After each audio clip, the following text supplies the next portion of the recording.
So working in trying to think how to address this properly, a suburban area that may have been properly or improperly well known for relatively minor crime, drugs, prostitution, minor theft, things like that. Um, One of our properties in the area was a retail mall, and there were some fairly organized shoplifters that were going through and on occasion just stealing the place blind. Um, so this has happened repeatedly over my loss prevention career where maybe I don't catch anybody this shift. It doesn't seem to happen as much during the evenings in retail settings. It doesn't tend to happen without casting any aspersions on any demographic. It does tend to happen shortly after school lets out. Those are big ones. Um, but when you're facing professionals, it's not just going to be a one-off theft, where they're looking at something and decide, oh, that's awesome, I want that, but I can't afford it. No, these are people who come in with specific targets in mind, etc. And so we started going through video, uh, really terrible video, honestly, horrible quality video. But we were able to notice the same people coming in at the same time of day. And we were able to say to our higher ups that, look, this is what we've noticed. Okay, put that in a report. We thought, really? Put that in a report? I remember being really frustrated and actually calling my account manager and saying, you want a report? What are we going to do about this? And he said, how about you just leave the plans to me and you do your job? Now, I've learned that, when I was an account director, I would take the time to tell my guards what was going on because I remember how frustrated I was about that. And within bounds, I don't want to reveal plans that are happening. But what I didn't realize is that he was actually going to flood the zone at that point, that he was actually going to start taking mobile patrols and putting them in plainclothes and having them be in those stores at that point. He even embedded a couple as cashiers, and he really did flood the zone. And he caught 4 of these people, and I wasn't even on shift. I came back in, and somebody said, "Hey, they got that theft ring." And again, I don't want to identify and start using racial characteristics and demographics, but they were easily identifiable, even through the video. And it turns out that our reports were actually the absolutely best thing that could have been done in that situation. I don't know what I thought I wanted done then. Did I want to see, all of a sudden, like Agent Smith in The Matrix, 1 million security guards suddenly populate? So my impatience was definitely inappropriate there. So was that call to my account manager. I should have definitely communicated through my supervisor on the scene. But you don't see the entire story unfolding. You can tend to associate, and think that you're the main character, and everybody else is a bit NPC. And that's really not true. They are working in the background. They have their own stories, and they're going to tell them in their own timeline. And so that report writing really was the catalyst for being able to identify this theft ring and who was part of them, which we were all aware of. Merchants were inundating us with complaints and, what are you guys doing about this? But not to take credit for it, definitely not, because that was definitely, the account manager doing what he was supposed to and putting proper resources within proper budget and time constraints on the issue. And we came off looking really, really good to the clients. And I think we wound up with 3 or 4 other retail malls out of the deal over the next few years. So don't think that your little report has, no bearing on the situation, or that it goes right in the circular file. Sometimes that may be true if you don't have the greatest upstream managers. But most of the time, yes, you're being read. Your report is being seen. I can talk about others. where, just things like fire alarms, we'd go through the building, and once a month we would check that all the fire alarms had the little red light showing, because technology is made by humans. Humans fail, so I don't automatically trust every system. They're supposed to report back to the fire panel and, send a soft alarm when something's not working. But we have caught numerous times that, there were inactive or dead fire detectors. And so we would just go through, and we started eventually ordering fire systems testing, because there were just so many.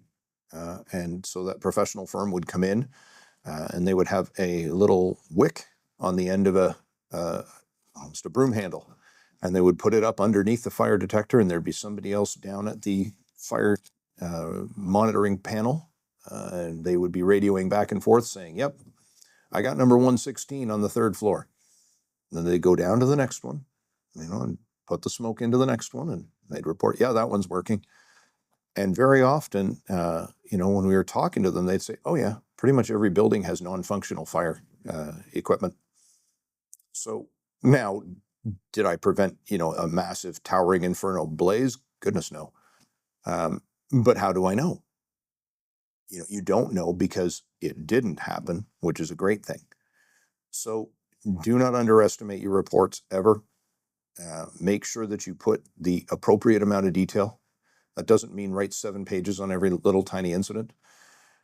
There was another time where we had a problem with a homeless fella in our area.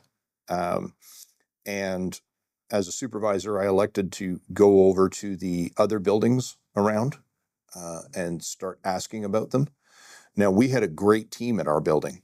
They were all up at night kind of people.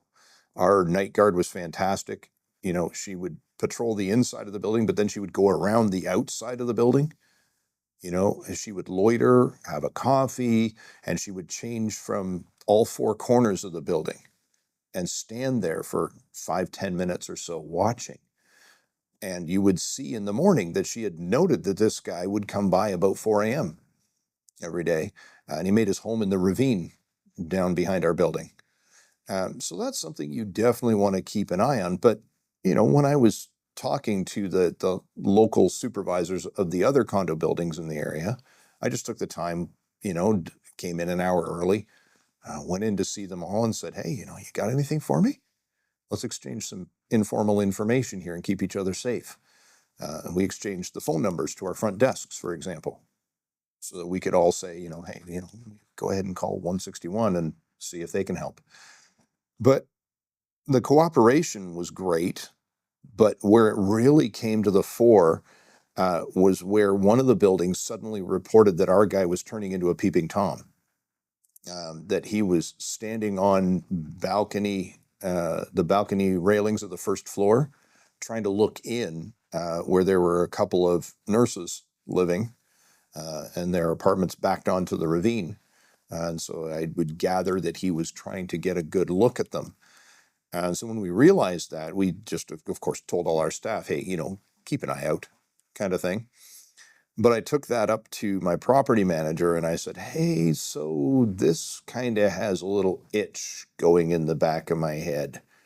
Um, I couldn't tell you anything real about this guy. I don't think I've ever even seen him other than just walking through.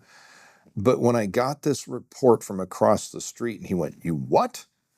And I said, "Well, I kind of been talking off the record to the other security teams in the other buildings." And he goes, "You should probably have checked that with me first." Absolutely, sorry. But he said, "Continue."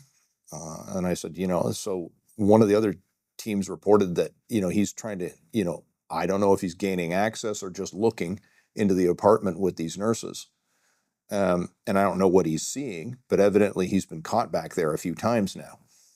And to his credit, Dean immediately, picked up the phone and he called a detective that he knew.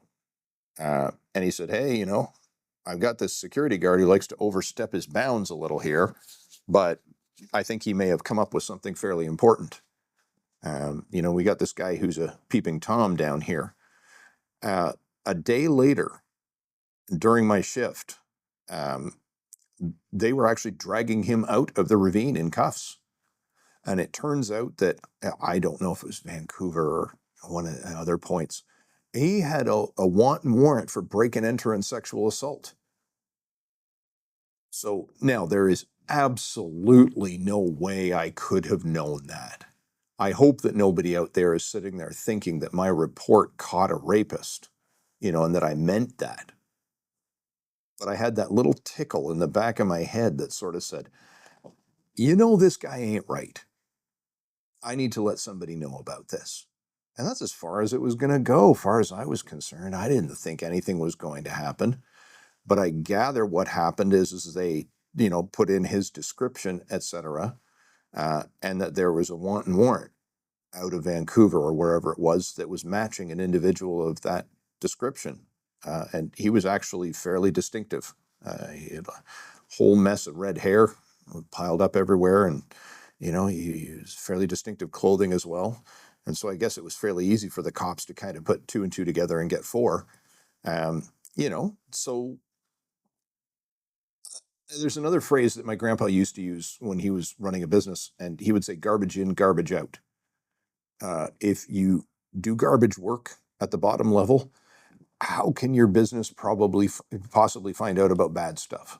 Because little stuff becomes big stuff. Uh, you know, Slip and falls, when you could have had a runner in place. Needles building up in a bathroom doesn't seem like a big deal, but eventually a staff member or somebody gets stuck or assaulted by a drug addict. And yeah, sure. Every once in a while, your reports hit the right pair of ears and somebody goes, hey, I know that guy. And the cops come up with a great arrest that, widens into the future. And now those nurses, et cetera, are safe. Again, don't try to take credit for that in your mind. Be humble. All you did was write a report. Okay, let's not start, prepping for our interviews on nightly news. But at the same time, yeah, give yourself a little bit of a micro pat on the back to sort of go, hey, that's all right there. Look, we actually do make a difference.